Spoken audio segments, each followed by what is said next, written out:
Pinagtulungan akong patayin ng asawa ko sa El Nido para sa aking mana. Habang nagpapakasasa sila sa aking yaman, bumabangon ako mula sa dalampasigan para bawiin ang lahat. Basura ka lang, sabi niya bago ako itinulak. Pero nagbabalik ako bilang reynang wawasak sa inyo. Ngayong hawak ko na ang katotohanan, handa na ba kayong luhuran ang multong binalasubas ninyo bago ko kayo ibaon sa impyerno? Ano man ang mangyari, tandaan mong mahal kita. Ang mga salitang yon ay ibinulong ni Lorenzo sa kanyang tainga, kasabay ng malamig na haplos ng hangin mula sa dagat ng El Nido. Ang boses niya ay malambing, puno ng pangako, ngunit sa hindi malamang dahilan, isang kaba ang biglang gumapang sa dibdib ni Eliana. Para iyong isang babala na nakakubli sa matamis na salita. Napatingin siya sa asawa. Sa ilalim ng dapit hapon, ang gwapong mukha ni Lorenzo Valdez ay tila isang obra maestra. Ang lalaking pinangarap niya. Ang lalaking nagbigay sa kanya ng apelyidong Valdez. Ang nag-iisang tagapagmana ng isang imperyong itinayo sa yaman at kapangyarihan. Ngunit sa mga mata nito, may isang aninong hindi niya mabasa. Ilang oras lang ang nakalipas, nasa loob pa sila ng kanilang mansyon sa Forbes Park, abala sa pag-iimpake para sa biglaang biyahe na ito. Isang sorpresa mula kay Mama, sabi ni Lorenzo kanina, habang iniaabot sa kanya ang isang maliit na kahon. She wants us to have a second honeymoon para makabawi daw sa lahat ng abalang buwan sa kumpanya.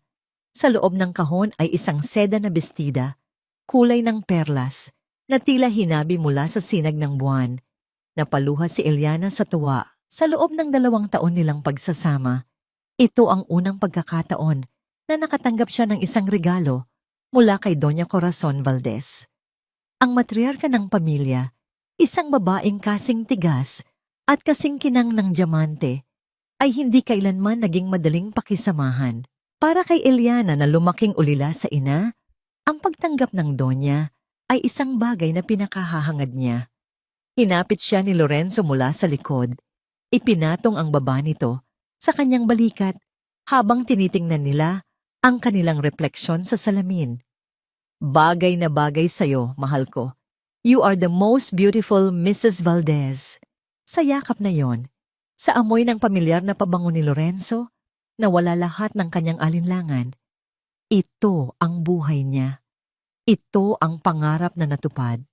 Naalala niya ang araw ng kanilang kasal, isang seremonyang tila kinuha mula sa pahina ng isang fairy tale book. Ang mga bulaklak, ang marangyang reception, ang mga pangako nila sa isa't isa sa harap ng dambana. Ipinangako niyang mamahalin at pagtitiwalaan si Lorenzo habang buhay. At iyon ang ginawa niya.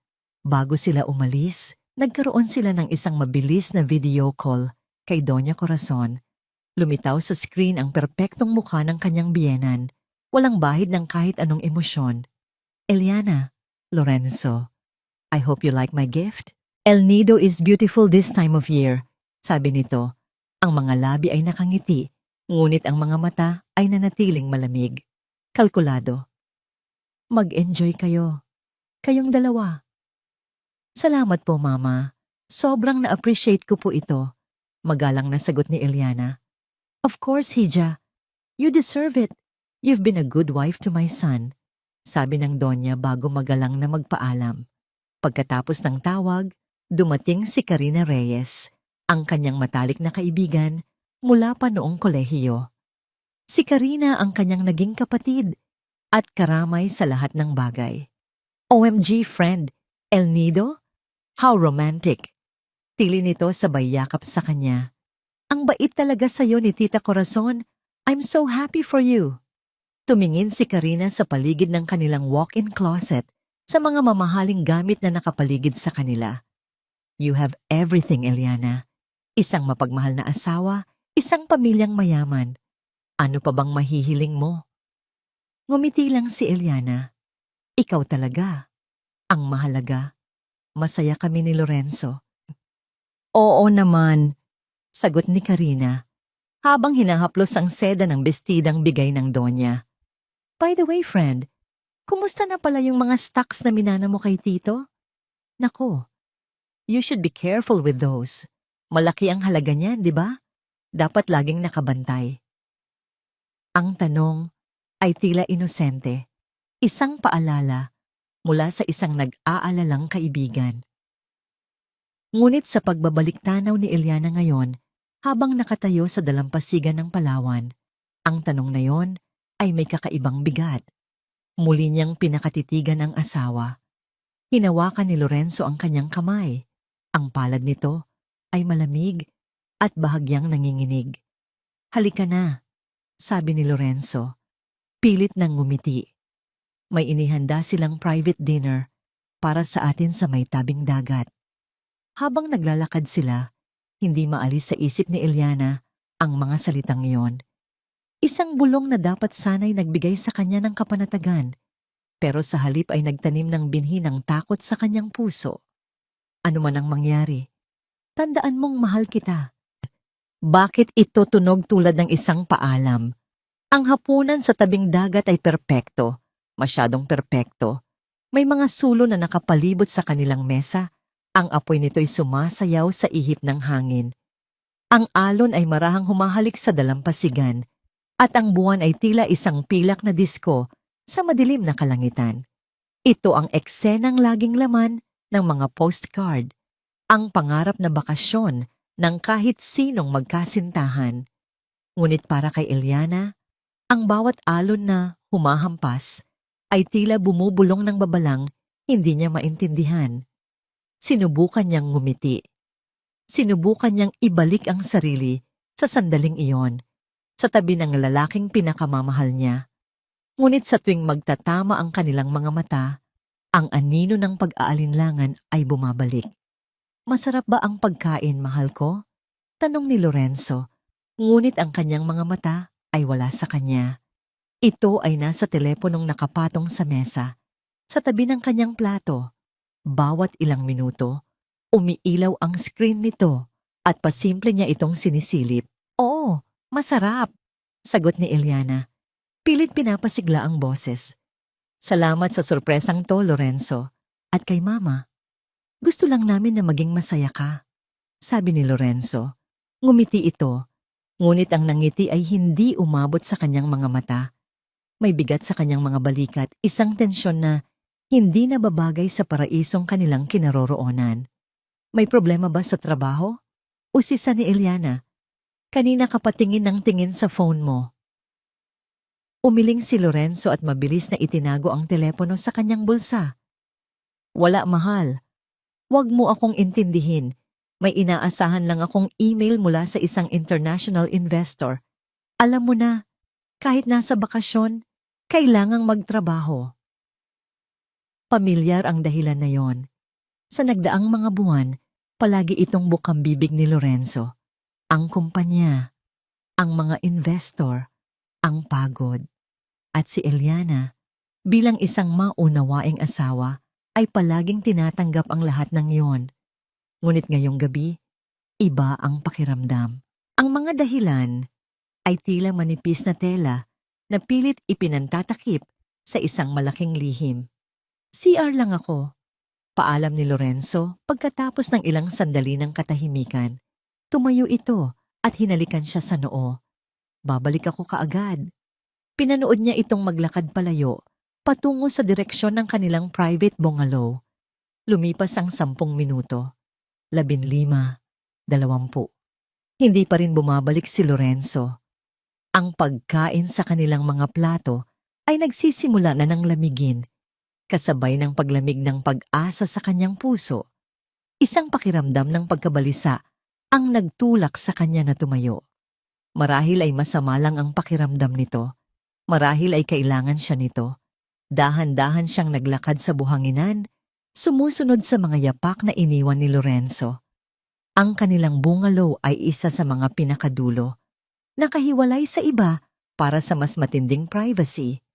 Habang papalapit siya, natanaw niya ang isang malamlam na ilaw mula sa balkonaheng nakatago sa likod ng mga mayayabong na halaman.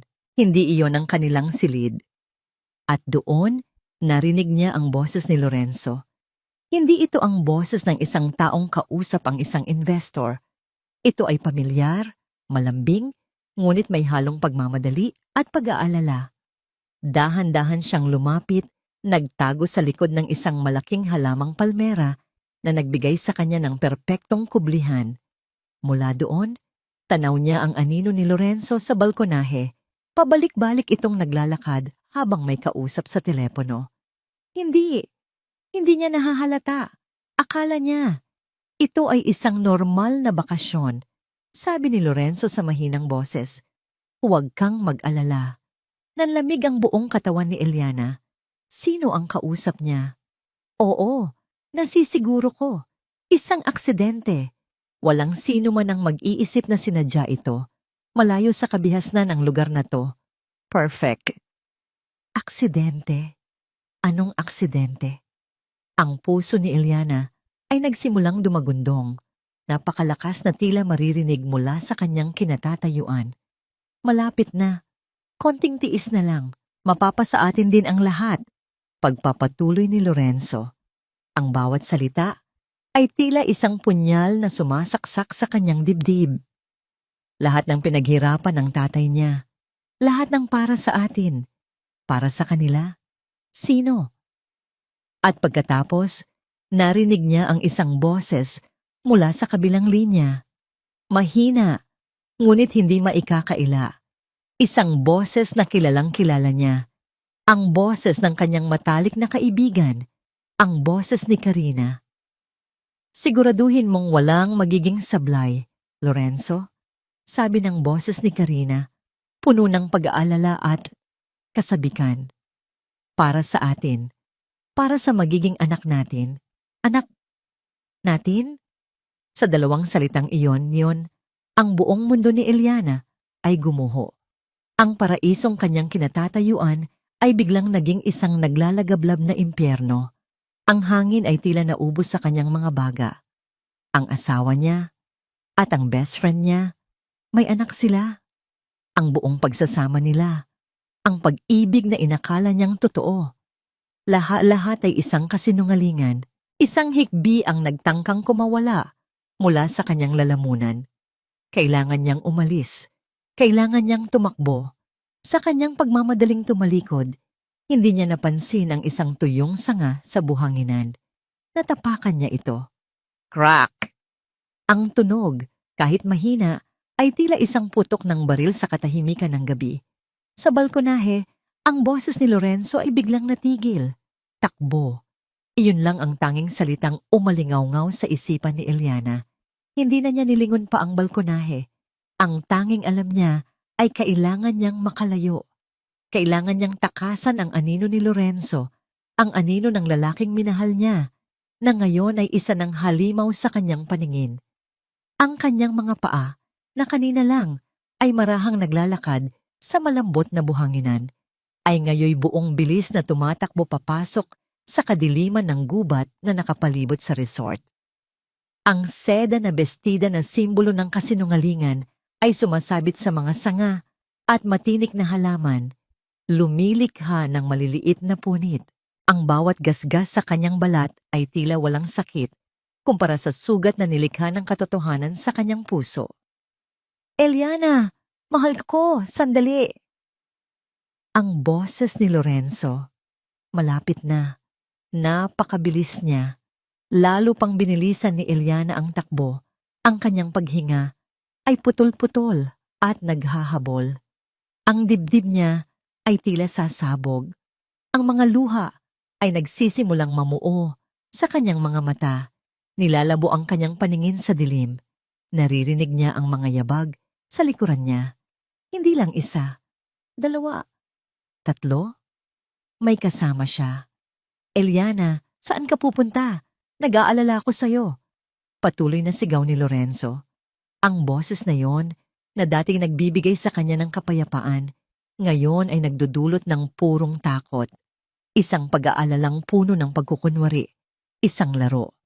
At siya ang laruan na malapit ng sirain. Nadapa siya. Sumubsob ang kanyang mukha. sa mamasa-masang lupa. Agad siyang bumangon. Hindi ininda ang sakit sa kanyang mga tuhod. Sa kanyang paglingon, nakita niya ang mga anino, si Lorenzo at dalawang lalaking nakasuot ng uniforme ng resort. Ngunit ang mga mukha ng mga ito ay walang emosyon. Ang kanilang mga mata ay malamig. Hindi sila mga tauhan ng resort na tutulong. Sila ay mga kasabwat. Ang katotohanan yon ang nagbigay sa kanya ng panibagong lakas. Isang lakas na nagmula sa desperasyon. Itinuloy niya ang pagtakbo, walang direksyon, basta palayo sa kanila. Ang gubat ay tila walang katapusan. Ang mga puno ay tila mga higanting rehas na kumukulong sa kanya sa paraisong ito na isa palang bitag. Hanggang sa bigla, naubusan siya ng tatakbuhan. Ang dulo ng gubat ay isang bangin. Sa ibaba, ang dagat ay marahas na humahagupit sa matatalas na bato. Ang alon ay umaatungal, tila isang halimaw na naghihintay sa kanyang pagbagsak. Wala na siyang mapupuntahan. Dahan-dahan siyang lumingon. Doon, sa liwanag ng buwan na sumisilip sa mga dahon, nakatayo si Lorenzo. Ang pagkabalisa sa kanyang muka ay unti-unting napalitan. Ang kunot sa noo ay nawala. Ang mga labi na kanina lang ay tumatawag sa kanyang pangalan ay naging isang tuwid at malamig na linya. Ang pag-aalala sa kanyang mga mata ay naglaho at ang lumitaw ay isang bagay na mas masahol pa sa galit. Kawalan ng pakialam. Tila siya ay isang bagay na kailangan lang alisin sa daan. Bakit, Lorenzo? Hikbi ni Eliana. Ang kanyang boses ay nanginginig sa takot at sakit. Bakit? Lumapit si Lorenzo. Ang kanyang mga hakbang ay mabagal at sinasadya. Ang dalawang lalaki ay nanatili sa kanyang likuran, tila mga asong naghihintay ng utos mula sa kanilang amo. Dahil kailangan, Eliana? Simpleng sagot niya, ang boses ay walang kabuhay-buhay. Masyado kang nagtitiwala, masyado kang mabait. Sa mundong ito, ang mga tulad mo ay hindi nabubuhay ng matagal. Ang pera lang ba ng pamilya ko ang habol nyo? Isang mapaklang tawa ang kumawala kay Lorenzo. Oo, ang pera. Pero higit pa roon, ito ay tungkol sa kapangyarihan, sa pagpapanatili ng pangalan ng mga Valdez, isang bagay na hindi mo kailanman maiintindihan. Itinuro niya ang isang maliit na kayak na nakatali malapit sa gilid ng bangin sa isang maliit na daungan na gawa sa bato. Huwag kang mag-alala. Magiging mabilis lang ito. Isang malungkot na aksidente. Magkasintahan, nagkayaking sa gabi. Isang alon ang tumama. Nakaligtas ang lalaki, pero ang babae, sa kasamaang palad, nalunod. Hayop ka! Sigaw ni Eliana. Ngunit ang kanyang boses ay kinain ng ugong ng dagat. Tapusin na natin to, sabi ni Lorenzo sa mga kasama. Hinawakan siya ng dalawang lalaki. Nagpumigla si Eliana. Ginamit ang lahat ng natitirang lakas. Ngunit sila ay masyadong malakas. Kinaladkad siya papunta sa kayak. Pakawalan niyo ako. Lorenzo, maawa ka. Pagmamakaawa niya. Itinulak siya ni Lorenzo papasok sa kayak. Ang mukha niya ay ilang pulgada na lang mula sa kanya. Naawa ako sa'yo nung una palang kitang makilala, Eliana. Bulong nito, ang hininga ay amoy alak at kasinungalingan. Paalam. Itinulak niya ang kayak palayo sa pampang. Siya ay mag-isa, palutang-lutang sa madilim at magulong dagat. Sinubukan niyang sumagwan gamit ang kanyang mga kamay, ngunit bago pa man siya makalayo, isang malakas na puwersa ang tumama sa gilid ng kayak. Tumagilid ito, mabilis. Ang huli niyang narinig ay ang malakas na paghampas ng tubig. Bumagsak siya sa nagyayelong dagat. Ang alat ng tubig ay humapdi sa kanyang mga mata. Ang bigat ng kanyang basang bestida ay humihilas sa kanya pababa. Nagpupumiglas siya. Sinubukang lumangoy paakyat, ngunit ang gulat at pagod ay unti-unti nang umuubos sa kanyang lakas. Sa huling pagkakataon, tumingala siya. Mula sa ilalim ng tubig, nakita niya ang malabong hugis ni Lorenzo nakatayo sa gilid ng bangin. Nakatingin lang ito sa kanya, hindi gumagalaw. Pagkatapos, dahan-dahan itong tumalikod at naglakad paalis, iniiwan siyang mamatay. Habang ang hangin ay tuluyang nauubos sa kanyang mga baga at ang kadiliman ay nagsisimulang lamunin ang kanyang paningin, isang huling pagtangis ang namutawi sa kanyang puso. Bakit? At sa sandaling iyon, nang malapit na siyang sumuko sa kamatayan, isang kamay ang humawak sa kanyang braso, isang kamay na malakas at matatag, at buong puwersa siyang hinila pataas, palayo sa madilim na kalaliman. Ang unang pumasok sa kamalayan ni Eliana ay ang magaspang na tekstura ng isang lumang kumot na nakabalot sa kanya at ang matapang na amoy ng isda at diesel. Mubo siya at isang maalat na likido ang lumabas mula sa kanyang lalamunan kasabay ng paghapdi ng kanyang dibdib. Idinilat niya ang kanyang mga mata. Sa halip na ang madilim na kalaliman ng dagat, ang nakita niya ay ang kisame ng isang maliit na bangkang demotor, gawa sa kahoy na kinupas na ng araw at alat. Dahan-dahan siyang umupo, nanginginig pa rin sa lamig at sa takot na bumabalot sa kanyang kaluluwa. Dahan-dahan lang, Ineng, sabi ng isang magaspang ngunit mahinahong boses. Sa dulo ng bangka, nakaupo ang isang matandang lalaki. Ang kanyang muka ay kulubot, sinunog ng araw, ngunit ang kanyang mga mata ay malumanay at puno ng awa. Siya ang may-ari ng kamay na humila sa kanya mula sa kamatayan. Sa sino po kayo? Hirap na tanong ni Eliana. Ang kanyang boses ay paos. Isang mangingisda lang, Ineng. Mang Berto ang pangalan ko. Sagot nito. Nakita kitang palutang-lutang malapit sa mga bato. Akala ko'y wala ka ng buhay. Mabuti na lang at naabutan kita. Ang mga alaala ay bumalik na parang isang malaking alon. Ang pag-uusap, ang pagtakbo, ang malamig na mga mata ni Lorenzo, ang pagtulak sa kanya sa bangin. Isang malakas na hikbi ang kumawala sa kanya, isang tunog ng purong sakit at pagtataksil. Yumuko siya at niyakap ang sarili. Ang kanyang katawan ay nanginginig, hindi na dahil sa lamig, kundi dahil sa bigat ng katotohanan. Salamat po. Salamat po sa pagligtas niyo sa akin, sabi niya sa pagitan ng mga hikbi. Tumango lang si Mang Berto. Hindi ito nagtanong kung ano ang nangyari. Tila sanay na ang kanyang mga mata na makakita ng mga taong sinubok ng tadhana. Mayroon ka bang gustong tawagan? May telepono ako dito, luma nga lang. Tumigil sa pag-iyak si Eliana. Tawagan? Sino? Ang kanyang asawa? Ang kanyang matalik na kaibigan? Ang kanyang biyenan? Sila ang mga taong gusto siyang patayin. Wala siyang pamilya, wala siyang kaibigan. Nag-iisa siya. Pero may isa. Isang tao na pinagkakatiwalaan ng kanyang ama. Isang taong itinuring siyang parang sariling anak. Meron po. Mabilis niyang sagot. May isa po akong tatawagan. Ibinigay sa kanya ni Mang Berto ang isang lumang cellphone. Nanginginig ang kanyang mga daliri habang tinitipan niya ang numero na matagal na niyang kinalimutan, ngunit nakaukit pa rin pala sa kanyang isipan. Pagkatapos ng ilang ring, isang pamilyar at kagalang-galang na boses ang sumagot. Solis Law Office. Tito, Ricardo? Natahimik ang kabilang linya. Eliana? Ikaw ba yan, Hija? Anong nangyari? Bakit ganyan ang boses mo? Sa narinig na pag-aalala sa boses ni Attorney Ricardo Solis, muling bumuhos ang kanyang mga luha. Tito, tulungan. Niyo po ako, hirap niyang sabi. Si Lorenzo, sinubukan niya akong patayin.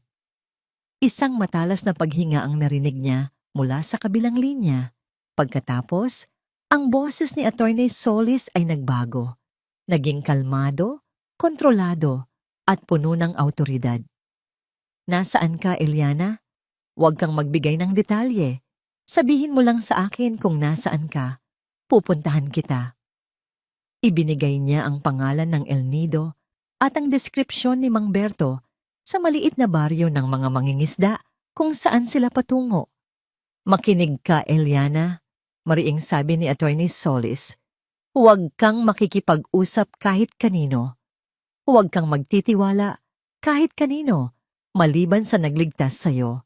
Darating ako sa lalong madaling panahon. Magpakatatag ka, Hija. Pagkatapos ng tawag, dinala siya ni Mang Berto sa kanilang maliit na kubo sa dalampasigan. Ang asawa nitong si Aling Nita ay inalagaan siya. Binigyan siya ng tuyong damit at mainit na sabaw. Sa kanilang simpleng tahanan, nakahanap si Eliana ng panandaliang kanlungan. Kinabukasan, dumating si Attorney Solis. Ang kanyang dating maayos na buhok ay bahagyang magulo at ang kanyang mukha ay seryoso.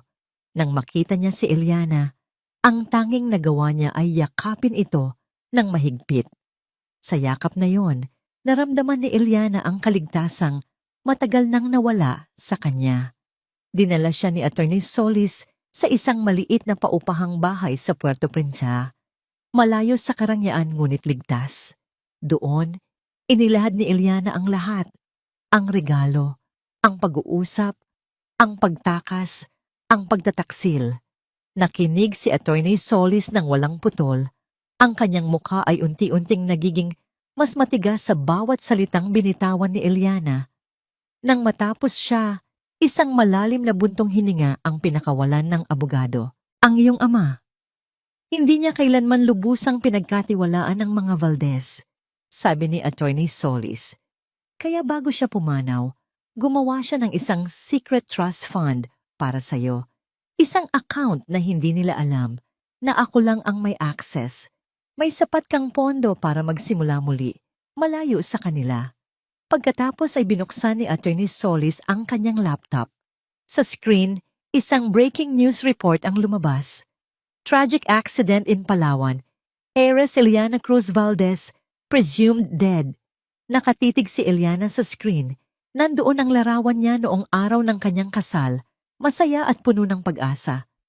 Sa tabi nito ay isang video clip ni Lorenzo, umiiyak sa harap ng mga reporter, gumanap bilang isang nagdadalamhating asawa. Hindi ko siya mapapatawad, sabi ni Lorenzo sa kamera. Ang kanyang boses ay basag. Napakabuti niyang asawa. Hindi ko alam kung paano ako magpapatuloy kung wala siya. Isang malamig na galit ang gumapang sa puso ni Eliana.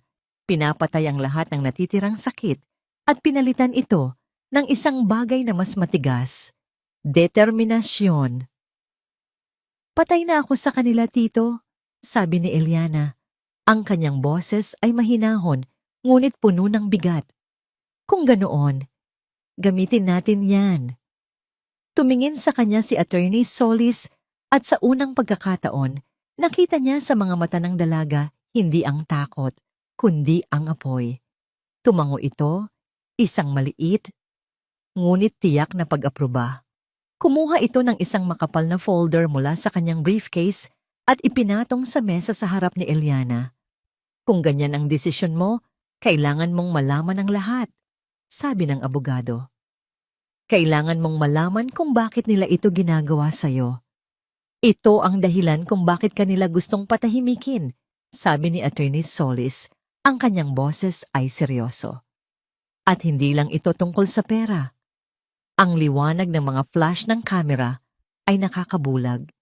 Ang ingay ng mga tanong mula sa mga reporter ay nakakabingi. Ngunit sa gitna ng lahat ng kaguluhan sa press conference na yun, ang tanging nakikita ni Lorenzo ay ang mukha ni Eliana. Hindi ang nakangiting mukha sa kanilang wedding portrait na nakadisplay sa entablado, kundi ang mukha nito sa huling sandali. Puno ng takot, pagtataka, at sakit. Bago ito nilamon ng madilim na tubig ng Palawan. Mr. Valdez, anong huli niyong pinag-usapan? May ideya ba kayo kung bakit ito nangyari? Anong mensahe niyo para sa pamilya Cruz? Pinunasan niya ang isang pekeng luha mula sa kanyang mata. Isang galaw na ilang beses niyang pinaraktis sa harap ng salamin. Huminga siya ng malalim, hinayaan ang kanyang mga balikat na manginig, at lumapit sa mikropono. Ang aking asawa, si Eliana. Siya ang ilaw ng aming tahanan. Simula niya, ang kanyang boses ay sinadyang gawing basag at puno ng pighati. Napakabuti niyang tao, isang mapagmahal na asawa. Ang tanging hiling ko lang ngayon ay ang mabigyan ng privacy ang aming pamilya sa panahong ito ng aming pagluluksa. Hindi ko alam kung paano ako magpapatuloy. Pagkatapos ng mga salitang yon, tila sininyasan, bumagsak siya ng bahagya na para bang nawalan ng lakas. Agad siyang inalalayan ng dalawang staff ng Valdez Corp palayo sa entablado, palayo sa mga matang mapanuri, pabalik sa kaligtasan ng kanyang tinted na sasakyan. Ngunit ang kaligtasan ay isang iluwaryo. Pagdating sa mansyon sa Forbes Park, ang katahimikan ay mas nakakabingi kaysa sa sigawan ng mga reporter. Ang bawat sulok ng malaking bahay ay sumisigaw ng alaala ni Eliana. Ang mga paborito niyang bulaklak sa florera, ang libro na hindi niya natapos basahin sa coffee table, ang mahinhing amoy ng kanyang pabango na tila nakakapit pa rin sa hangin. Ang lahat ng ito ay tila mga multong nagpapahirap sa kanyang konsensya. Hindi siya sa kanilang silid-tulugan dumiretso. Dumiretso siya sa opisina ng kanyang ina. Naabutan niya si Doña Corazon Valdez na kalmadong nakaupo sa likod ng kanyang mamahaling mesa. Hindi umiiyak, hindi nagluluksa. Sa halip, abala ito sa pagpirma sa mga dokumento, ang kanyang muka ay kasing tigas ng marmol. "Magaling ang pag-arte mo kanina," sabi nito nang hindi man lang nag-aangat ng tingin. Paniniwalaan nila iyon. Nawala ang maskara ni Lorenzo. Ang pighati ay napalitan ng inis at pagod. "Mama, hindi ko na yata kaya to. Nakikita ko siya kahit saan." Sa wakas ay tumingin sa kanya si Doña Corazon. Ang mga mata nito'y malamig at walang anumang awa. "Huwag kang umarte na parang duwag, Lorenzo. Ginawa natin ang kailangan nating gawin. Ngayon, kailangan nating tapusin ang laban." Ipinatong nito sa mesa ang isang folder. "Ito ang mga papeles. Kailangan mong pirmahan para formal na mailipat ang lahat ng ari-arian ni Eliana sa pangalan mo bilang nag-iisang tagapagmana." Habang sariwa pa ang balita, habang lahat ay nakikisimpatya, kailangan na nating kumilos. Tinitigan ni Lorenzo ang mga dokumento. Ang pangalan ni Eliana ay nakasulat sa bawat pahina, isang paalala ng kanyang krimen. Hindi ba pwedeng maghintay man lang hanggang matapos ang libing? "Walang ililibing, Lorenzo, dahil walang katawan," mariing sagot ng Donya. "At ang sentimentalismo mo ang magpapabagsak sa atin. Ang imperyong ito ay mas mahalaga kaysa sa nararamdaman mo. Pirmahan mo na yan." Walang nagawa si Lorenzo kundi sumunod. Habang tinatapos niya ang huling pirma, bumukas ang pinto ng opisina. Pumasok si Karina. Ang kanyang mga maleta ay dala-dala ng isang katulong. Ang kanyang tiyan ay bahagya ng umuumbok sa ilalim ng kanyang bestida. "Kumusta, mahal?" sabi nito kay Lorenzo. Sabay halik sa kanyang pisngi na tila sila ang tunay na mag-asawa ng tahanang iyon. Tumingin ito sa paligid. "Kailangan nating palitan ang mga kurtinang to. Masyadong madilim." Napatayo si Lorenzo. "Karina, anong ginagawa mo dito?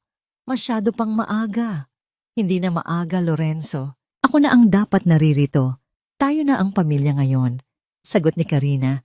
Ang kanyang boses ay may diin. Hinaplos niya ang kanyang tiyan. "At ang magiging anak natin ay kailangang lumaki sa sarili niyang tahanan."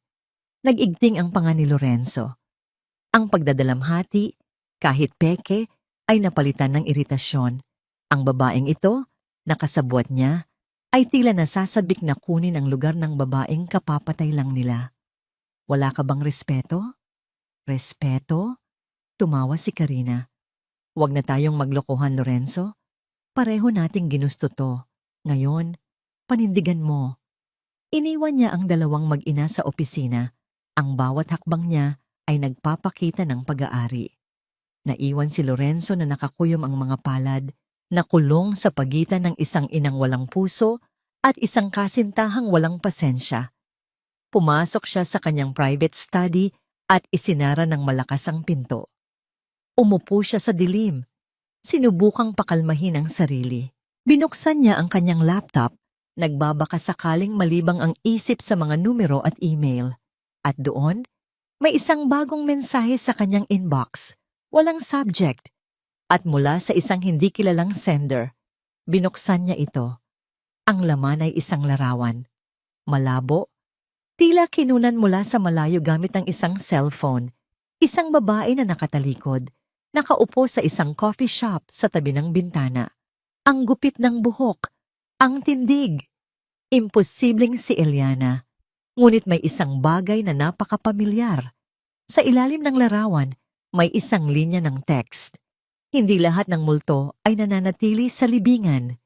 Nabitawan ni Lorenzo ang kanyang telepono. Ang malamig na pawis ay biglang bumalong sa kanyang noo. Ang hangin ay tila naubos sa silid.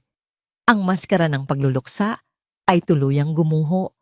At ang lumitaw ay ang hubad na mukha ng purong takot. Ang apartment ni Eliana sa isang high-rise condominium sa Cebu ay simple lang kumpara sa mansyon sa Forbes Park. Ngunit ito ang kanyang kuta. Mula sa bintana, tanaw niya ang abalang syudad sa ibaba. Isang mundong walang nakakakilala sa kanya.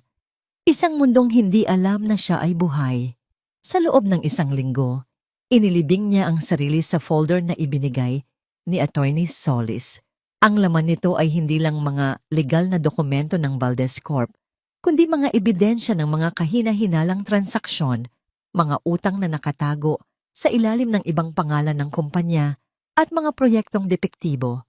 Ang Valdez Corporation, sa kabila ng marangyang imahe nito, ay isang higanteng babagsak na, isang bahay ng mga baraha na hinihintay na lang ang tamang ihip ng hangin.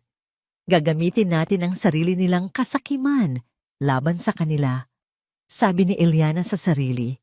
Ang kanyang mga mata ay nakatutok sa 3 monitor sa kanyang harapan. Wala na si Eliana Cruz Valdez, ang mahinhin at mapagmahal na asawa. Sa kanyang lugar, isinilang si Ana Cruz, isang pangalang simple ngunit may talim.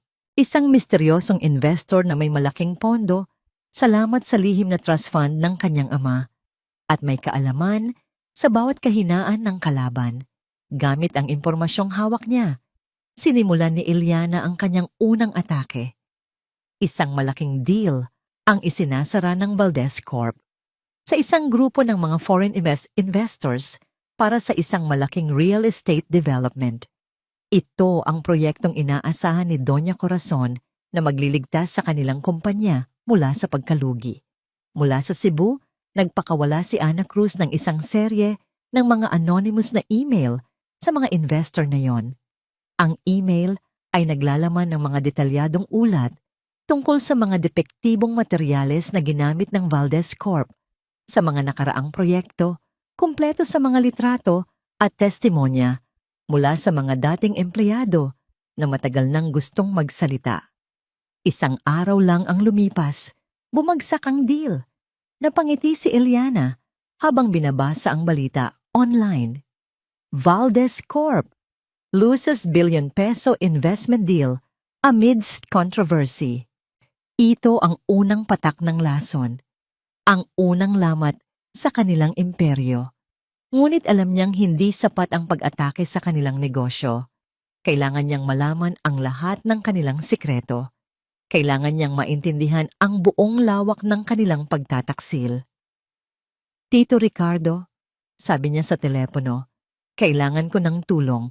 Kailangan kong ipa-surveillance si Karina Reyes. Sigurado ka ba dyan, Hija?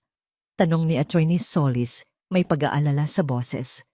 Ang pagbabalik sa kanilang mundo, kahit mula sa malayo, ay maaaring magdulot sa iyo ng sakit.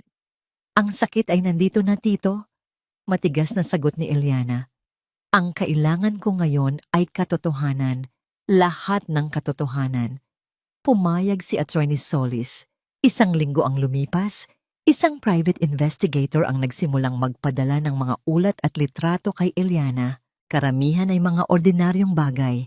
Si Karina, namimili sa mga mamahaling butik. Si Karina, kumakain sa mga social na restaurant. Si Karina, kumikilos na parang siya na ang bagong reyna ng mansyon.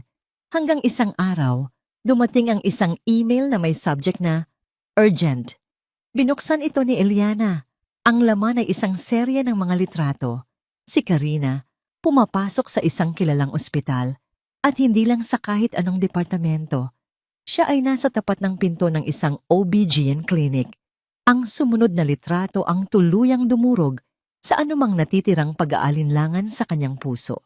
Si Karina, nakaupo sa loob ng opisina ng doktor. Nakangiti habang nakatingin sa isang maliit at malabong larawan. Isang sonogram. Para sa magiging anak natin. Ang mga salitang narinig niya sa El Nido ay bumalik. Umalingaw sa kanyang isipan na parang isang sirang plaka. Hindi lang pala ito basta pagtataksil. Hindi lang ito tungkol sa pera. Plinano nila ang lahat. Plinano nilang palitan siya. At ang papalit sa kanya ay ang kanyang matalik na kaibigan. Dala-dala ang anak ng kanyang asawa sa sinapupunan nito. Isinara niya ang kanyang laptop. Hindi siya umiyak. Ang sakit ay napakalalim na tila hindi na kayang ilabas ng mga luha. Ito ay naging isang malamig at matigas na bato sa kanyang dibdib. Isang batong nagpapatibay sa kanyang determinasyon. Tumayo siya at lumapit sa bintana. Tumingin siya sa syudad sa ibaba. Sila, sa kanilang mansyon sa Maynila, ay nagdiriwang. Naghahanda para sa isang bagong buhay na itinayo sa ibabaw ng kanyang libingan. Akala nila, nanalo na sila. Hindi pa nila alam na ang multo ng nakaraan ay hindi lang basta nanonood. Ito ay naghahanda ng maningil.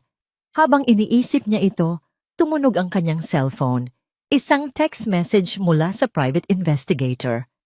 Update! Miss Reyes was spotted meeting with a different lawyer today. Not from the Valdez legal team. It seems she's making plans of her own. Napangisi si Eliana, isang ahas na kumakagat sa kapwa ahas. Ang kanilang perpektong plano ay may sarili palang lamat. At salamat na yon, doon siya papasok. Ang boardroom ng Valdez Corporation ay karaniwang isang lugar ng kapangyarihan at kontrol, kung saan ang bawat salita ni Doña Corazon Valdez ay batas. Ngunit sa araw na yon, ang silid ay puno ng tensyon at sigawan. Corazon, anong nangyayari? Sigaw ng isa sa mga matatandang board member, pinsan ng kanyang yumaong asawa. 2 malaking deal na ang nawala sa atin sa loob lang ng 1 buwan. Ang ating mga stock, patuloy ang pagbagsak. Anong ginagawa mo? Kalmado ang mukha ni Doña Corazon, ngunit ang mariing pagkakahawak niya sa kanyang pluma ay nagpapakita ng kanyang pilit na pinipigilang galit. Mayroon lang kumakalat na maling impormasyon tungkol sa atin. Black propaganda mula sa ating mga kakompetensya. Malalagpasan din natin ito. Hanggang kailan, Corazon? Sabat na nga isa pa. Ang mga investor nag-aalisan na. May espiya sa loob ng kumpanyang ito. May naglalabas ng ating mga sikreto. Ang salitang espiya ay tila isang bombang sumabog sa gitna ng silid. Nagkatinginan ng lahat. Ang bawat isa'y nagdududa sa katabi. Pinukpok ni Doña Corazon ang mesa. Walang espiya. Ako ang may kontrol sa kumpanyang ito. At sinisigurado ko sa inyo, aayusin ko ito. Ngunit sa kanyang pag-uwi sa mansyon ng gabing iyon, ang maskara ng kontrol ay tuluyan ng nawala. Ang kanyang imperyo, na buong buhay niyang pinrotektahan, ay unti-unting nagkakalamat. At hindi niya alam kung saan nagmumula ang mga pag-atake. Masyadong tumpak, masyadong personal. Naabutan niya si Lorenzo at Karina sa sala, nagtatalo na naman. Hindi ka ba nag-iisip, Karina? Ipinagbili mo ang sports car ni Eliana nang walang paalam sa akin? Galit na, sabi ni Lorenzo. Bakit? Patay na siya, di ba?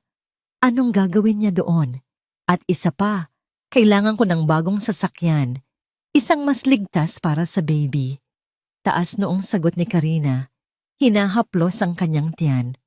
Huwag kang mag-alala, hindi ko naman ginastos lahat. Itinabi ko ang kalahati para sa future natin. Anong future? Ang kumpanya ay bumabagsak at ang iniisip mo lang ay ang paggastos ng perang hindi naman sayo. Hindi sa akin? Tumawa si Karina ng mapakla. May karapatan ako dito, Lorenzo, at ang anak ko. Huwag mong kakalimutan na kung hindi dahil sa akin, wala ka pa rin sa posisyon mo ngayon. Tama na.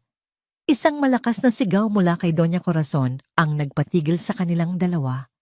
Ang kanyang mga mata ay nag-aapoy sa galit habang papalapit sa kanila. Habang nag-aaway kayo dyan na parang mga aso't pusa, ang pangalan ng pamilya natin ay sinisira sa labas. Ang pinaghirapan ng ama mo, Lorenzo, ay unti-unting nawawala. Hinarap niya si Lorenzo. Ikaw, mula nang mamatay si Eliana, naging inutil ka. Palaging tulala. May tinatago ka ba sa akin? Umiling si Lorenzo. Iniiwasan ang matalim na tingin ng ina. Ang imahe ng babae sa email ay patuloy na bumabagabag sa kanya, ngunit hindi niya ito masabi. Sasabihin lang ng kanyang ina na nababaliw na siya. Pagkatapos ay hinarap ng Donya si Karina. At ikaw, akala mo ba porket dinadala mo ang apo ko ay reyna ka na dito? Isa kang ahas, Karina. Alam ko. At isang maling galaw mo lang, sisiguraduhin kong sa kangkungan ka pupulutin, kasama ng bastardo mo. Namutla si Karina. Sa unang pagkakataon, nakita niya ang tunay na anyo ng babaeng gusto niyang maging biyenan. Iniwan sila ng Donya at pumasok sa kanyang opisina. Isinara ang pinto ng malakas. Naupo siya sa kanyang silya. Ang kanyang isip ay ligalig. Sino? Sino ang gumagawa nito? Ipinatawag niya ang kanyang hepe ng security. Gusto kong imbestigahan niyo ang lahat. Bawat empleyado, bawat board member, bawat transaksyon sa nakalipas na 6 na buwan. Hanapin niyo ang daga. Masusunod po, ma'am, sagot ng hepe. Pero may isa pa po kaming nakita. Sa mga bagong investor na nakikipag-ugnayan sa ating mga kakompetensya. May isang pangalan na laging lumilitaw. Isang bagong player sa merkado. Misteryoso. Walang nakakakilala. Anong pangalan? Walang pasensyang tanong ni Doña Corazon. Ang pangalan niya po ay Ana Cruz. Cruz. Ang apelyido ay tila isang dagitab na kumuryente sa kanya. Imposible. Isang pagkakataon lang. Alamin niyo ang lahat tungkol sa babaeng yan. Utos niya, ang kanyang boses ay mahinahon ngunit may halong panganib. Gusto kong malaman kung saan siya kumakain, kung saan siya natutulog, kung ano ang kulay ng kanyang buhok. Hanapin niyo siya. Habang iniisip niya ang pangalang yon, isang malamig na pakiramdam ang gumapang sa kanyang likuran. Naalala niya ang ama ni Eliana, isang negosyanteng tuso at matalino, isang taong hindi niya kailanman napasuko. Ang estilo ng pag-atake sa kanyang kumpanya, ang paggamit ng impormasyon, ang pagiging tumpak. Ito ay pamilyar, masyadong pamilyar. Hindi kaya, bulong niya sa sarili. Imposible. Ngunit sa unang pagkakataon, sa loob ng maraming taon, si Doña Corazon Valdez ay nakaramdam ng isang bagay na matagal na niyang kinalimutan. Takot. Ang 4 na sulok ng kanyang study ay tila unti-unting lumiliit. Kinukulong si Lorenzo, kasama ang kanyang mga multo. Ang email ay hindi na nasundan, ngunit ang imahe ng babae sa litrato at ang mga salitang, hindi lahat ng multo ay nananatili sa libingan, ay nakatatak na sa kanyang isipan. Sa araw, pinipilit niyang maging ang nagluluksa at abalang tagapagmana ng Valdez Corp. Ngunit sa gabi, ang katahimikan ng mansyon ay isang kalbaryo. Ang bawat anino ay tila si Eliana. Ang bawat ihip ng hangin ay tila bumubulong ng kanyang pangalan. Nababaliw na ba siya? O mayroon talagang naglalaro sa kanyang isipan? Ang kanyang atensyon ay unti-unti ring nabaling kay Karina, ang babaeng dati. Tila isang maamong kuting na naghahanap ng kalinga ay nagiging isang ahas na nagpapakita na ng tunay na kulay. Palagi itong may kausap sa telepono sa mahinang boses, lumalabas sa mga oras na hindi niya inaasahan, at ang mga sagot sa kanyang mga tanong ay laging umiiwas. Isang hapon, habang nagpapanggap na natutulog sa kanyang silid, narinig niya si Karina na nagpaalam sa isang katulong. May pupuntahan lang akong meeting. Huwag niyo na akong hintayin sa hapunan. Isang biglaang desisyon ang pumasok sa kanyang isip. Dahan-dahan siyang bumangon. Kinuha ang susi ng isa sa mga hindi gaanong ginagamit na sasakyan sa garahe at sinundan ito. Dinala siya ng pagmamaneho ni Karina sa isang hindi pamilyar na bahagi ng Makati, malayo sa mga sosyal na lugar na madalas nitong puntahan. Pumarada ito sa harap ng isang maliit at hindi kapansin-pansing restaurant. Ilang sandali lang, isang lalaking nakasuit na may itsurang tuso at mapanlamang ang pumasok at umupo sa lamesa ni Karina. Mula sa kanyang sasakyan sa kabilang kalsada, kitang-kita ni Lorenzo ang kanilang pag-uusap. Hindi niya marinig ang mga salita, ngunit nakikita niya ang mga galaw, ang pag-abot ni Karina ng isang makapal na brown envelope, ang pagtango ng lalaki, ang ngiti sa mga labi ni Karina na hindi isang ngiti ng pag-ibig, kundi isang nangiti ng tagumpay at kasakiman. Ang lalaking yon, pamilyar. Siya ang legal counsel ng isa sa mga pinakamatinding kakompetensya ng Valdez Corp. Isang malamig na katotohanan ang tumampal kay Lorenzo. Hindi lang siya ginagamit ng kanyang ina, ginagamit din siya ni Karina. Isa lang siyang tulay, isang hagdanan para makuha nito ang yaman ng mga Valdez, at pagkatapos ay tatraydurin din siya. Kinagabihan, nang umuwi si Karina, sinalubong siya ni Lorenzo sa sala. "Saan ka galing?" tanong niya, pilit pinapakalma ang boses. "Sa spa lang, mahal. Nagpaparelax," sagot ni Karina, sabay halik sa kanyang pisngi. Ang halik ay malamig at walang buhay, isang kasinungalingan. Hinintay niyang pumasok ito sa banyo para maligo. Ito na ang kanyang pagkakataon. Mabilis ngunit maingat niyang hinalughog ang mamahaling bag na dala nito. At doon, sa ilalim ng mga kolorete at resibo, nakita niya ang isang kopya ng dokumento. Binuksan niya ito. Ang kanyang mga mata ay nanlalaki habang binabasa ang mga legal na salita.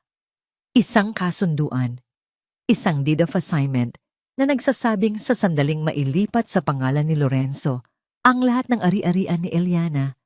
Kalahati nito ay agad na ililipat sa isang offshore account na nakapangalan kay Karina Reyes.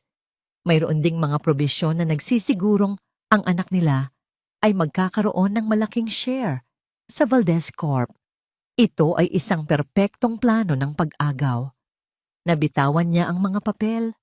Napasandal siya sa pader. Ang kanyang paghinga ay mabigat.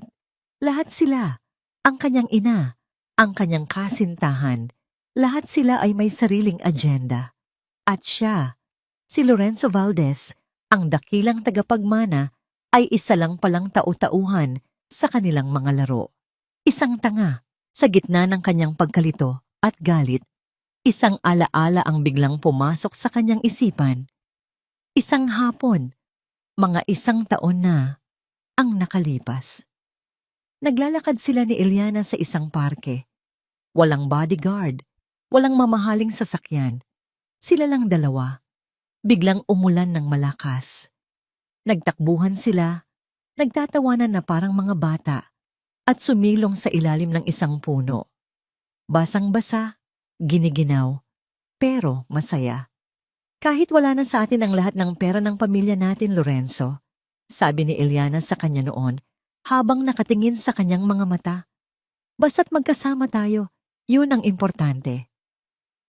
Ang sinseridad sa mga mata nito noon, ang init ng kamay nito na hawak ang sa kanya. Iyon ang totoo.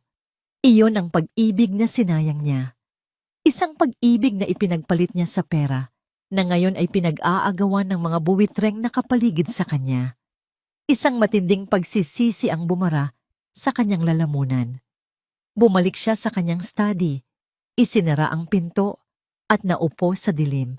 Pakiramdam niya'y nalulunod siya, walang makapitan.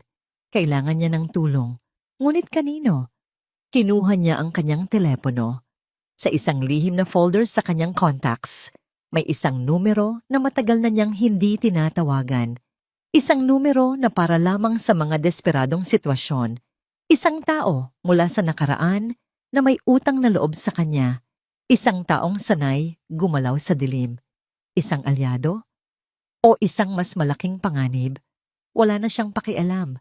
Nanginginig ang kanyang kamay habang pinipindot ang call button. Nagring ito ng isang beses, 2 beses. Sino to? Isang magaspang na boses ang sumagot mula sa kabilang linya. Huminga ng malalim si Lorenzo. Kailangan ko ng tulong mo. Buhay siya. Ang 2 salitang iyon mula kay Doña Corazon ay tumama kay Eliana na parang isang malakas na sampal. Kahit pa sa linya lang ng telepono niya ito naririnig. Teatro Solis ang nasa kabilang linya. Ibinabalita ang resulta ng pagpupulong niya sa isa sa kanyang mga impormante sa loob ng Valdez Corp. Hindi pa sila sigurado, Eliana, pero ang paglitaw ni Ana Cruz kasabay ng mga pag-atake sa kumpanya ay nagtanim ng duda sa isipan ni Corazon. Paliwanag ni Attorney Solis, ang kanyang boses ay puno ng pag-aalala. Nag-utos na siya ng isang malawakang investigasyon para hanapin ka. Kailangan nating maging mas maingat. Huli na yata para dyan, Tito?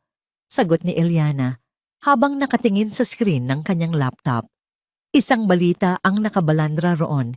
Isang anunsyo mula sa Valdez Corp. Isang public auction. At ang ibinebenta, ang huling hapon. Isang napakabihirang pinta ng isang pambansang alagad ng sining. Ngunit para kay Eliana, hindi lang iyon isang pinta. Iyon ang paboritong likha ng kanyang ama. Isang bagay na ipinangako nitong hindi kailanman ibebenta. At ngayon, ginagamit ito ni Doña Corazon bilang pain. Alam niyang hindi ko ito palalampasin, mahinang sabi ni Eliana. Alam niyang gagawa ako ng paraan para makuha ulit ang painting na yan. Isa itong bitag. Eksakto, marining sabi ni Attorney Solis. Kaya hindi ka dapat gumawa ng kahit anong hakbang. Hayaan mo na muna ang painting, Hija. Mas mahalaga ang kaligtasan mo. Pero Tito, iyan na lang ang natitirang alaala ni Papa na nasa kanila. Hindi ko pwedeng hayaan na gawin nilang pera ang isang bagay na napakahalaga sa kanya. Eliana, makinig ka sa akin. Ito ang gusto ni Corazon na maramdaman mo. Ginagamit niya ang iyong emosyon laban sa'yo. Huwag kang magpapadala sa patibong. Nagkaroon ng mahabang katahimikan. Sa isang banda, alam ni Eliana na tama si Attorney Solis. Ito ang luhikal na gawin. Ngunit sa kabilang banda, ang pag-atras ay tila isang pagkatalo. Tila isang pagyurak muli sa alaala ng kanyang ama. Pag-iisipan ko po, Tito, pagsisinungaling niya. Pagkatapos ng tawag, nilapitan niya ang bintana. Ang kanyang plano, na dati tila napakalinaw, ay biglang naging magulo. Ang kanyang kalaban ay hindi isang korporasyon na gawa sa bakal at salamin. Ito ay isang babaeng walang kaluluwa na sanay gumamit ng puso ng iba bilang armas. Habang siya'y nag-iisip, tumunog ang kanyang telepono. Isang hindi rehistradong numero. Kinabahan siya, ngunit sinagot niya ito. Hello? Miss Cruz, si Ben po ito, yung investigator. Ang boses ng lalaki ay hirap at nanginginig. Ben, anong nangyari? Sinusundan. Nila ako, ma'am, sabi nito, humihingal. Mula pa kaninang umaga, isang itim na van. Hinarang nila ako sa parking lot ng ospital. Pinagtatanong nila ako tungkol sa'yo, kung sino ka, kung nasaan ka. Nasaan ka ngayon? Ligtas ka ba? Isang mahinang pag-ubo ang narinig niya. Nakatakas ako. Pero Nasaktan nila ako. Nasa isang klinik ako ngayon sa Pasay. Ma'am, kilala na nila ang mukha ko. Hindi na ako pwedeng gumalaw para sa'yo. Mag-iingat ka. Click! Ibinaba na nito ang tawag. Nabitawan ni Eliana ang kanyang telepono. Ang mga kamay ni Doña Corazon ay mahahaba. Pati ang mga taong tumutulong sa kanya ay nadadamay na. Ang bitag ay hindi lang para sa kanya. Ito ay para sa lahat ng kakampi niya. Napaupo siya. Ang kanyang lakas ay tila biglang naubos. Tama si Attorney Solis. Masyado siyang naging kampante. Akala niya, kontrolado niya ang laro. Ngunit ang kalaban niya ay handang maging mas marumi, mas brutal. Ang kanyang paghihiganti ay naglalagay sa panganib ng buhay ng ibang tao. Nawawala na ba sa akin ang lahat? Tanong niya sa sarili. Dapat na ba akong tumigil? Sa gitna ng kanyang pagdududa at takot, muling umilaw ang screen ng kanyang telepono. Isang text message mula sa isa na namang hindi kilalang numero. Nanginginig ang kanyang kamay habang binabasa ang mensahe. Ang mga salita ay tila tumalon mula sa screen at sinakal siya. Alam kong buhay ka. Magkita tayo sa lumang simbahan sa Intramuros. Kung gusto mong iligtas ang sarili mo, mag-isa kang pumunta. Walang pangalan ang nagpadala. Ngunit alam niya. Kilala niya ang paraan ng pagbuo ng pangungusap. Kilala niya ang tono. Kahit sa text message lang. Ang nagpadala ay si Lorenzo. Isang bitag sa loob ng isang bitag. Ang kanyang ina ay nag-aalok ng pein. Ang kanyang anak ay nag-aalok ng pag-asa. Alin ang totoo? Alin ang lason? Nakatitig siya sa mensahe. Ang kanyang puso ay naghahalo-halo. Takot, galit, at isang maliit, traidor na kislap ng pag-aalinlangan. Bakit siya nito gustong makita? Para tapusin ang hindi niya natapos sa Palawan? O para sa isang bagay na hindi niya inaasahan? Isang desisyon ang kailangan niyang gawin. Ang magtago at manatiling ligtas o ang pumasok sa lungga ng leon at harapin ang multo ng kanyang nakaraan, minsan at para sa lahat. Ang hangin sa loob ng lumang simbahan sa Intramuros ay malamig at amoy ng lumang bato at kandila. Ang sinag ng araw na tumatagos sa mga may kulay na salaming bintana ay tila mga matang nagmamasid mula sa langit. Bawat hakbang ni Eliana sa pasilyo ay umalingaw-ngaw sa katahimikan. Isang tunog na tila nagpapahiwatig ng bigat ng kanyang desisyon. Bago siya umalis ng Cebu, nagkaroon sila ng isang matinding pagtatalo ni Attorney Solis. "Huwag, Eliana! Isa itong bitag!" Pagmamakaawa ng abogado sa telepono. "Alam ko po, Tito. Ngunit ito na rin ang pagkakataon ko." Matatag na sagot ni Eliana. "Kailangan kong malaman kung ano ang laro niya at kailangan ko siyang harapin." Natahimik si Attorney Solis sa kabilang linya.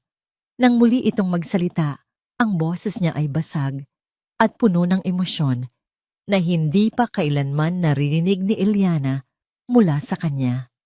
"Kung ganoon, mayroon kang dapat malaman, Hija. Isang bagay na matagal ko nang itinago.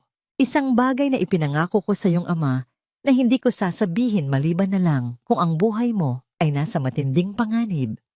"Ano po iyon, Tito?" Huminga ng malalim ang abogado. "Ang dahilan kung bakit napakalapit ko sa pamilya niyo, kung bakit itinuring kitang parang sarili kong anak, ay dahil minahal ko ang iyong ina." Natigilan si Eliana. "Kami ang magkasintahan noong kabataan namin." Pagpapatuloy ni Attorney Solis, ang bawat salita ay may bigat ng maraming taon. Ngunit tutol ang pamilya niya. Ipinagkasundo siya sa iyong ama. Minahal niya ang tatay mo, Eliana. Naging tapat siyang asawa. Ngunit ang aming pagkakaibigan ay nanatili. At nangako ako sa kanya at sa iyong ama nang siya'y nasa bingit ng kamatayan na babantayan kita, na poprotektahan kita kahit anong mangyari. Ang revelasyon ay tila isang malakas na alon na humampas kay Eliana. Ngunit sa halip na siya'y tangayin, ito'y nagbigay sa kanya ng isang matibay na pundasyon. Ang pagmamahal na ibinibigay sa kanya ni Attorney Solis ay hindi lang dahil sa tungkulin. Ito ay dahil sa isang pangakong isinilang mula sa tunay na pag-ibig. Hindi siya nag-iisa. Kailanman ay hindi siya naging nag-iisa. Salamat po, Tito, sabi niya. Ang kanyang boses ay puno ng pasasalamat. Salamat po sa lahat. At huwag po kayong mag-alala. Alam ko na po ang gagawin ko. Ngayon, habang naglalakad siya patungo sa altar ng abandonadong simbahan, ang kwentong yon ang kanyang naging kalasag. Mula sa likod ng isang malaking haligi, lumabas ang isang anino. Si Lorenzo. Ang kanyang itsura ay malayong malayo sa makisig at aroganteng lalaki na kanyang pinakasalan. Ang kanyang buhok ay magulo. Ang kanyang mga mata ay may malalalim na eye bags at ang kanyang mamahaling damit ay lukot. Mukha siyang isang taong hinahabol ng sarili niyang demonyo. Dumating ka, sabi nito. Ang boses ay paos. Hindi sumagot si Eliana. Tinitigan niya lang ito. Ang kanyang mga mata ay malamig at walang emosyon. Wala na ang sakit. Wala na ang pag-ibig. Ang natitira na lang ay awa. Buhay ka nga, bulong ni Lorenzo. Tila kinukumpirma sa sarili. Hindi ako nababaliw. Bakit mo ako pinapunta dito, Lorenzo? Tanong ni Eliana. Ang kanyang boses ay matatag at walang bahid ng takot. Para tapusin ang hindi mo natapos sa Palawan, umiling si Lorenzo. Isang desperadong galaw. Hindi. Pakinggan mo ako, Eliana. Hindi ko na kaya. Sila, si Mama at si Karina. Mga halimaw sila. Akala ko kontrolado ko ang sitwasyon, pero ako pala ang kanilang laruan. Lumapit ito, may inaabot na isang maliit na bagay. Isang USB flash drive. Nandyan lahat, sabi niya. Mga kopya ng mga dokumento, mga recording ng pag-uusap nila ni Karina, ang plano nila para agawin ang lahat. Ginamit nila ako. Ginamit nating lahat ang isa't isa. Ngayon, gusto ko nang matapos ang lahat ng ito. Tinitigan ni Eliana ang flash drive pagkatapos ay tumingin sa mukha ni Lorenzo. Nakita niya ang pagsisisi sa mga mata nito. Ngunit nakita rin niya ang kahinaan, ang pagiging makasarili. Ginagawa niya ito hindi para sa kanya, kundi para iligtas ang sarili. Patawarin mo ako, Eliana. Please. Pagmamakaawa nito, dahan-dahang kinuha ni Eliana ang flash drive mula sa kanyang kamay. Ang kanilang mga daliri ay nagdikit sa isang sandali at naramdaman niya ang panlalamig ng balat nito. Hindi ka patawaran ang kailangan mo, Lorenzo. Malamig na sabi ni Eliana habang dahan-dahang umatras. Kailangan mong harapin ang sarili mo. Tumalikod siya, handa nang umalis. Ngunit sa kanyang pag-ikot, isang malakas na kalabog ang narinig niya mula sa malaking pinto ng simbahan. Bigla itong isinara. Ang tunog ay umalingaw-ngaw sa buong kapilya, isang hudyat ng katapusan.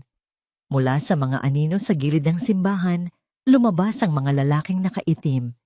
Hindi sila marami, marahil 5 o 6, ngunit ang bawat isa ay may tindig ng isang propesyonal na sanay sa karahasan, mga tauhan ng kanyang ina. Humarap siyang muli kay Lorenzo, na ngayon ay napapalibutan na rin. Ang mukha nito ay puno ng gulat at takot. Ang desperasyon sa kanyang mga mata kanina ay napalitan ng purong pagkataranta. Ano to? Nanginginig na tanong ni Lorenzo, hindi kay Eliana, kundi sa kawalan. Sinusundan niya pala ako. Alam niya. Si Eliana, sa kabilang banda, ay nanatiling kalmado. Mahigpit niyang hinawakan ang USB flash drive sa kanyang palad. Ito pala ang tunay na bitag. Hindi si Lorenzo ang nagtakda nito, kundi si Doña Corazon. At si Lorenzo, ang kanyang duwag na anak, ay ang mismong pain na ginamit para mahuli silang dalawa. Mukhang pareho tayong naging biktima ng laro niya, Lorenzo. Sabi ni Eliana, ang kanyang boses ay walang bahid ng awa. Ang mga lalaki ay dahan-dahang lumalapit, bumubuo ng isang bilog na unti-unting lumiliit sa kanilang paligid. Wala na kayong matatakasan. Sabi ng leader ng grupo, isang lalaking may peklat sa mukha. Pinapasabi ni Donya na tapusin na ang dapat tapusin. Masyado na kayong nagdulot ng sakit ng ulo. Isang mabilis na sulyap ang ibinigay ni Lorenzo kay Eliana. Sa mga mata nito, nakita niya ang isang huling pagsusumamo. Isang pagsusumamo hindi para sa kapatawaran, kundi para sa kaligtasan. Ang instinto na mabuhay. Ngunit ang tiningnan ni Eliana ay hindi si Lorenzo. Ang kanyang mga mata ay mabilis na sinusuri ang paligid, ang mga haligi, ang mga bintana, ang altar. Naghahanap ng kahit anong maaaring maging daan palabas. Kunin niyo ang babae, utos ng leader. Ang lalaki, bahala na kayo sa kanya. Sa hudyat na yon, sumugod ang dalawang lalaki kay Eliana, ngunit ang babaeng kaharap nila ngayon ay hindi na ang Eliana na walang laban sa Palawan. Ang takot ay napalitan na ng tapang na isinilang mula sa pagtataksil. Umiwas siya sa unang sumunggaw, ginamit ang bilis na hindi niya alam na taglay niya. Itinulak niya ang isang mabigat na kandelabra na gawa sa metal na bumagsak sa daanan ng isa pang lalaki. Sa kabilang panig, si Lorenzo ay nagtangkang lumaban, ngunit ang kanyang mga galaw ay puno ng pag-aalinlangan. Madali siyang napabagsak ng dalawang tauhan. Habang ang atensyon ng karamihan ay na kay Lorenzo, nakita ni Eliana ang kanyang pagkakataon. Isang maliit at makitid na pinto sa likod ng altar. Marahil ay daanan ng mga sakristan noon. Tumakbo siya. Huwag niyo siyang paalisin. Sigaw ng leader. Narinig niya ang mga yabag sa kanyang likuran. Narating niya ang pinto. Kinabig niya ang lumang seradura. Nakalock. Sa desperasyon, sinipa niya ito ng buong lakas. Walang nangyari. Sinipa niya ulit, ang kanyang sigaw ay puno ng determinasyon. Crack! Ang lumang kahoy ay sumuko. Bumukas ang pinto. Ang nasa likod nito ay isang madilim at makipot na pasilyo. Pumasok siya ng walang pag-aalinlangan, kasabay ng pag-abot ng kamay ng isa sa mga humahabol sa kanya. Nahawakan nito ang laylayan ng kanyang damit. Ngunit mabilis niya itong hinila, at ang tela ay napunit. Tumatakbo siya ngayon sa kadiliman, kinakapa ang mga pader. Sa kanyang likuran, naririnig niya ang mga sigaw at ang tunog ng habulan. Hindi niya alam kung saan patungo ang pasilyong ito, ngunit isa lang ang sigurado. Hindi siya titigil, hindi siya magpapahuli. Ang hawak niyang flash drive ay hindi na lang isang piraso ng ebidensya. Ito na ang kanyang sandata. At sisiguraduhin niyang makakarating ito sa tamang mga kamay, kahit na ito pa ang maging huling bagay na kanyang magawa. Ang grand ballroom ng isang 5-star hotel sa Makati ay puno ng mga pinakamayayamang tao sa Pilipinas. Ito ang annual shareholders meeting ng Valdez Corporation, isang kaganapan na karaniwang nagpapakita ng lakas at katatagan. Ngunit sa taong ito, ang hangin ay puno ng alingas-ngas at pag-aalinlangan. Ang mga balita tungkol sa mga nawawalang deal at bumabagsak na stock ay hindi na maitatago. Sa entablado, nakatayo si Doña Corazon Valdez sa podium. Sa kanyang tabi ay si Lorenzo, ang mukha ay may mga pasa na pilit tinakpan ng makeup, at si Karina, na buong pagmamalaking ipinapakita ang kanyang lumalaking tiyan. Si Doña Corazon ay nagsasalita. Ang kanyang boses ay puno ng kumpiyansa na pilit niyang pinaninindigan. Inuulit ko, ang mga Valdez ay nananatiling matatag, deklara niya. Ang mga chismis na inyong naririnig ay gawa-gawa lamang ng mga taong gustong makita tayong bumagsak, ngunit hindi nila tayo mapapabagsak. Sa gitna ng kanyang talumpati, biglang bumukas ang malaking pinto sa likuran ng ballroom. Lahat ng mga mata ay napalingon doon. Dahan-dahan, isang babae ang pumasok. Nakasuot ng isang simpleng itim na business suit. Ang kanyang buhok ay maiksi at ang kanyang paglalakad ay puno ng determinasyon. Ang kanyang mukha ay pamilyar, ngunit may bago sa kanyang mga mata. Isang apoy na hindi pa nakikita ng sinuman noon. Ang bulungan ay kumalat sa buong silid na parang apoy sa damuhan. Sino yan? Kamukha niya si... Sa entablado, natigilan si Doña Corazon. Ang kanyang mga salita ay natigil sa kanyang lalamunan. Si Lorenzo ay napaatras. Ang kanyang mukha ay namutla na parang nakakita ng multo. Si Karina ay napahawak sa kanyang tiyan. Ang kanyang mga mata ay nanlalaki sa hindi makapaniwalang takot. Imposible, bulong ni Doña Corazon sa mikropono na narinig ng lahat. Ngumiti si Eliana, isang malamig at walang kagalak-galak na ngiti. Naglakad siya ng dire-diretso sa pasilyo patungo sa entablado.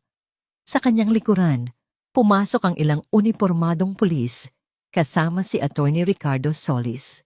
Magandang hapon po sa inyong lahat, sabi ni Eliana nang maagaw niya ang isang mikropono mula sa isang katulong na natulala. Ang kanyang boses, malinaw at matatag, ay umalingaw-ngaw sa buong ballroom. Para sa mga hindi na nakakaalala sa akin, ako po si Eliana Cruz, hindi Valdez, at ako po ay buhay na buhay. Isang malakas na hiyawan ng gulat ang pumuno sa silid. Nandito po ako para itama ang isang malaking kasinungalingan. Pagpapatuloy niya, ang kanyang mga mata ay nakatutok lamang sa pamilya sa entablado. Ang aking pagkamatay sa Palawan ay hindi isang aksidente. Ito ay isang planadong pagpatay. Itinaas niya ang USB flash drive at ang ebidensya ay hawak ko. Sa isang iglap, ang malaking screen sa likod ng entablado na kanina lang ay nagpapakita ng mga logo ng Valdez Corp ay nag-iba ng ipinapakita.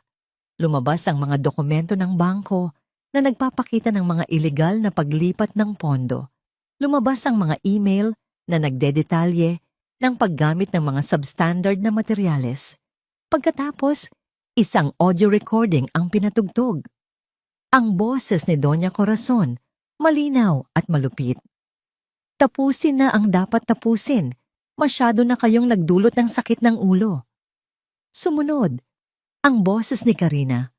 Kausap ang kanyang abogado. Siguraduhin mong sa sandaling makuha ni Lorenzo ang mana, kalahati ay mapupunta agad sa akin. At ang huli, ang boses ni Lorenzo mula sa simbahan, basag at puno ng pagsisisi. Sila, si Mama at si Karina, mga halimaw sila. Ang buong ballroom ay nasa ganap na katahimikan. Ang lahat ay nakatitig sa tatlong tao sa entablado, na ngayon ay tila mga estatwang gawa sa asin. Ang unang gumuho ay si Doña Corazon. Ang kanyang maskara ng kapangyarihan ay tuluyang nabasag, at ang lumabas ay ang mukha ng isang desperadong babae na natalo sa sarili niyang laro. Sumigaw siya, isang sigaw ng galit at pagtanggi. Si Karina ay napaupo sa sahig, humahagulgol. Ang kanyang mga pangarap ay naglaho na parang bula. Si Lorenzo naman ay hindi gumalaw. Nakatitig lang siya kay Eliana. Sa kanyang mga mata, walang galit, walang pagsisisi. Tanging isang malalim at nakakabinging kahungkagan. Ang pagtanggap sa kanyang ganap na pagkawasak. Doña Corazon Valdez, Karina Reyes, sabi ng isang police captain na umakyat na sa entablado. Kayo ay inaaresto sa salang attempted murder at financial fraud. Habang isinisinuot ang posa sa nanginginig na kamay ni Doña Corazon, huling sinulyapan nito si Eliana. Sinira mo ang lahat, sigaw nito. Hindi ako, kalmadong sagot ni Eliana. Kayo ang sumira sa sarili ninyo. Sa gitna ng kaguluhan, habang inilalabas ng mga pulis ang dalawang babae, naiwan si Lorenzo sa entablado. Hindi siya inaresto. Ang kanyang testimonya sa USB ang nagsilbing kanyang kooperasyon. Ngunit ang kanyang kaparusahan ay marahil mas mabigat pa sa kulungan. Huling tiningnan niya si Eliana, isang tingin na puno ng mga salitang hindi na niya kailanman masasabi. Pagkatapos, dahan-dahan siyang tumalikod at naglakad palayo, papalabas ng ballroom, papalayo sa mga kamera, papalayo sa buhay na kanyang winasak. Isang taong nawalan ng lahat, hindi lang ng yaman, kundi pati ng kaluluwa. Naiwan si Eliana sa entablado, sa gitna ng mga flash ng kamera. Ang laban ay tapos na. Nanalo siya. Ngunit habang tinitingnan niya ang pagbagsak ng mga taong minsan niyang minahal at pinagkatiwalaan, walang pakiramdam ng tagumpay. Tanging isang malalim na kaluwagan at isang katahimikang nagtatanong, ano na ngayon? Lumipas ang 6 na buwan. Ang ingay ng iskandalo ng mga Valdez ay unti-unti nang humupa, napalitan ng mga bagong balita, ng mga bagong drama sa mundo ng mayayaman. Ang imperyo ng Valdez Corporation ay tuluyang gumuho.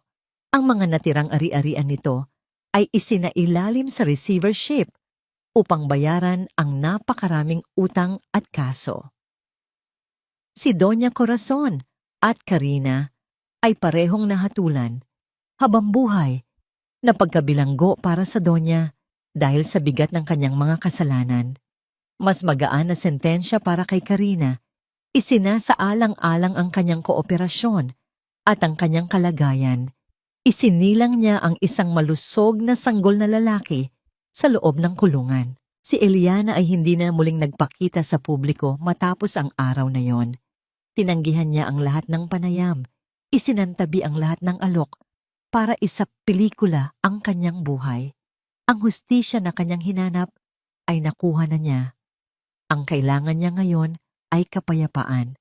Isang maaliwalas na umaga, dinalaw niya ang puntod ng kanyang mga magulang. Sa kanyang tabi ay si Attorney Ricardo Solis, na hindi na lang isang abogado sa kanyang paningin, kundi isang tunay na pamilya. Sigurado ka na ba sa desisyon mo, Hija? Tanong ni Attorney Solis habang inilalatag ni Eliana ang mga puting bulaklak sa lapida. Tumango si Eliana. Opo, Tito. Ang Valdez Corp ay simbolo ng kasakiman at sakit. Hindi ko kayang itayo muli ang isang bagay na isinilang mula sa kasinungalingan. Ipinagbili niya ang lahat ng kanyang shares sa kumpanya. Ang perang nakuha niya, kasama ang lahat ng kanyang minana, ay ginamit niya para itatag ang Isabella Cruz Foundation, ipinangalan sa kanyang ina. Isang pundasyon na tutulong sa mga batang ulila at mga babaeng biktima ng karahasan. Alam kong ito ang ikasasaya ni na Mama at Papa, sabi ni Eliana, habang marahang hinahaplos ang pangalan ng kanyang ina na nakaukit sa marmol. Ipinagmamalaki ka nila, Eliana. Sigurado ako dyan, sabi ni Attorney Solis, may ngiti sa kanyang mga labi. Bago sila umalis, may iniabot na sulat ang abogado kay Eliana. Pinabibigay pala. Dumating sa opisina ko kahapon.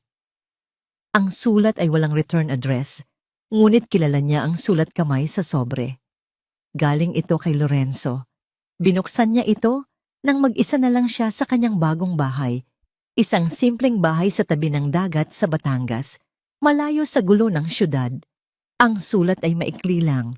Eliana, alam kong walang salita ang makakapagpahilom sa sugat na nilikha ko. Hindi ako humihingi ng tawad dahil alam kong wala akong karapatan. Ang pagsisisi ay isang bagay na habang buhay kong dadalhin. Nakatira ako ngayon sa probinsya, sa isang maliit na bukid. Dito, ang tanging yaman ay ang pagsikat ng araw at ang pagtubo ng mga pananim. Dito, sinusubukan kong hanapin ang sarili ko, ang taong dapat sana'y naging ako kung hindi ako nagpalamon sa kasakiman. Sana balang araw makahanap ka ng kapayapaan. At sana sa iyong kapayapaan makahanap ka rin ng tunay na kaligayahan. Iyon lang ang tanging hiling ko. Lorenzo. Matapos basahin, dinala ni Eliana ang sulat sa dalampasigan. Tinitigan niya ito ng matagal. Pagkatapos, kumuha siya ng posporo, sinindihan ng papel, at pinanood itong maging abo at tangayin ng hangin. Isang simbolikong paglaya, isang pagpapatawad hindi para kay Lorenzo, kundi para sa kanyang sarili. Ang pagpapakawala sa huling tanikala ng kanyang nakaraan.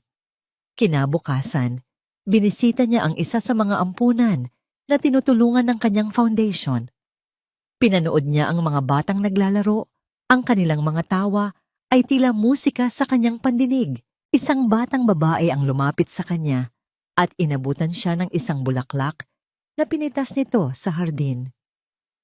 Ngumiti si Eliana, isang nangiting totoo at nagmumula sa puso. Ganoong uri ng ngiti na matagal nang nawala sa kanya. Habang papalubog ang araw, naglakad siya sa dalampasigan. Ang buhanginan ay mainit pa rin sa kanyang mga paa. Ang alon ay marahang humahalik sa pampang. Ang tanawin ay pamilyar, ngunit iba na ang pakiramdam. Hindi ito ang nagbabantang dagat ng El Nido. Ito ay isang dagat na nangangako ng bagong simula. Huminga siya ng malalim. Nilanghap ang sariwang hangin. Ang bigat sa kanyang dibdib na matagal niyang pinasan ay wala na. Hindi niya alam kung ano ang naghihintay sa kanya bukas. Hindi niya alam kung magmamahal siyang muli. Ngunit sa unang pagkakataon, sa loob ng mahabang panahon, hindi siya natatakot. Ang paghihiganti ay hindi nagbigay sa kanya ng kapayapaan. Ang hustisya ay hindi nagbigay sa kanya ng kaligayahan. Ang kapayapaan at kaligayahan ay natagpuan niya sa kanyang sarili, sa lakas na bumangon mula sa pagbagsak, sa tapang na magpatawad, at sa pag-asang dala ng bawat bagong umaga. At habang nakatayo siyang mag-isa sa dalampasigan, sa ilalim ng kulay kahel na langit, alam niyang sapat na yon. Sa kabila ng matinding pagtataksil at tangkang pagkitil sa kanyang buhay, muling isinilang si Eliana mula sa mismong sakit na muntik nang pumatay sa kanya. Ang pagbagsak ng imperyong itinayo sa kasinungalingan at kasakiman ay patunay na ang kasamaan ay may hangganan. Hindi dugo ang pinili niyang sandata, kundi ang katotohanan, isang tahimik ngunit makapangyarihang lakas na kayang wasakin ang mga maskara ng pagkukunwari sa harap ng buong mundo. Sa huli, hindi lamang paghihiganti ang kanyang nakamit, kundi ang kapayapaang matagal nang ipinagkait sa kanyang puso. Isang paalala ito na maaaring masaktan ng mabuti, ngunit hindi ito kailanman tuluyang matatalo. Ngayon, nais naming itanong sa inyo, kung kayo ang nasa kalagayan ni Eliana, pipiliin ba ninyo ang magpatawad o ipaglaban ang hustisya hanggang dulo? Naniniwala pa rin ba kayo na ang mabuti ay ginagantimpalaan kahit tila napakahirap ng daan? At kayo, kumusta na kayo ngayon? Maayos ba ang puso at isipan ninyo? Kung may bahagi ng kwentong ito ang tumama sa inyong damdamin, huwag kayong mag-atubiling magbahagi sa comments. Nandito ang channel na ito hindi lang para magkwento, kundi para makinig at makiramay sa inyo.